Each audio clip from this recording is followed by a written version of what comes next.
আমাদের বাংলাদেশকে নদীমাতৃক বাংলাদেশ বলা হয়, তেমনি একটি নদী আপনাদের নদীর যে দৃশ্য, সুন্দর অপরূপ দৃশ্য, সেটাই আমি দেখাচ্ছি। এটা ফরিদপুরের ঐতিহ্যবাহী কুমার নদী, যেটা একটি মধুমতি নদীর একটি শাখা নদী।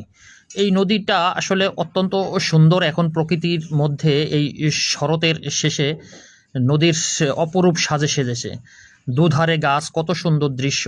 আর এই নদীটাই আমি আমার অঞ্চলের বা আমার বাড়ির পাশ দিয়ে এই নদীটা বয়ে গেছে। এই নদীকে কেন্দ্র করেই আমাদের অনেক স্মৃতি বিজড়িত এই নদী।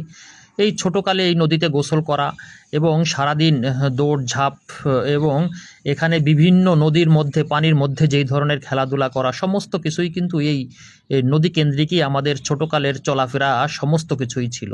এবং এই নদীর মধ্যে আমাদের মাছ ধরা এবং দৃশ্যটা কিন্তু অত্যন্ত সুন্দর এবং অপরূপ। দুধারে কত সুন্দর দৃশ্য দেখতেই পাচ্ছেন, গাছ, এবং পাশেই আছে এই যে আমাদের এখানে কিন্তু জেলে পল্লী আছে। জেলে পল্লীরা এই ধরনের ভেসাল দিয়ে মাছ ধরে থাকে এই নদীর মধ্যেই। আসলে এই কুমার নদের মধ্যে আমাদের অনেক স্মৃতি বিজড়িত আছে।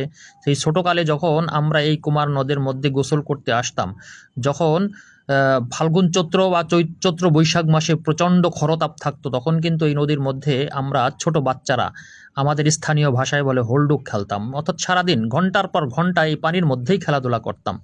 এবং যতক্ষণ পর্যন্ত কোনো মুরব্বি এসে আমাদেরকে ধমক না দিয়ে ওঠাতো, ততক্ষণ পর্যন্ত কিন্তু এই নদীর মধ্যেই আমরা খেলাধুলা করতাম। তেমনিভাবে শীতকালের সময় যখন আসতো, তখন কিন্তু পানি প্রচণ্ড ঠান্ডা থাকতো। নদীর পাড়ে দীর্ঘক্ষণ বসে থাকতাম। হ্যাঁ, গোসল করতে ভয় পেতাম। যখনই একটু রোদ উঠতো, তখন চুপিসারে একটি ডুব দিয়ে উঠে যেতাম এই নদীর মধ্যেই। আসলে এই কুমার নদের স্মৃতি অনেক আগে থেকেই আমাদের মধ্যে। আগে নদীর জৌলুসটা অনেক ছিল। সৌন্দর্যটা কত সুন্দর দেখতেই পাচ্ছেন, দুধারে কত সুন্দর গাছ। বিগত সরকারের সময় নদী কিন্তু একটু নাব্যতা হারিয়ে ফেলেছিল, কিন্তু সরকারের সময় একটু নদীকে খনন করার কারণে কিছুটা হলেও নাব্যতা ফিরে পেয়েছে। এখন যদিও সেই ধরনের খরস্রোত নেই। হ্যাঁ, আগে যেরকম খরস্রোত ছিল, হ্যাঁ, প্রচুর পরিমাণে মাছ থাকতো, সেই ধরনের এখন কিন্তু আর নেই। তারপরেও যতটা আছে, যৎসামান্য আছে, এই সৌন্দর্যটা কিন্তু অত্যন্ত বৃদ্ধি পেয়েছে।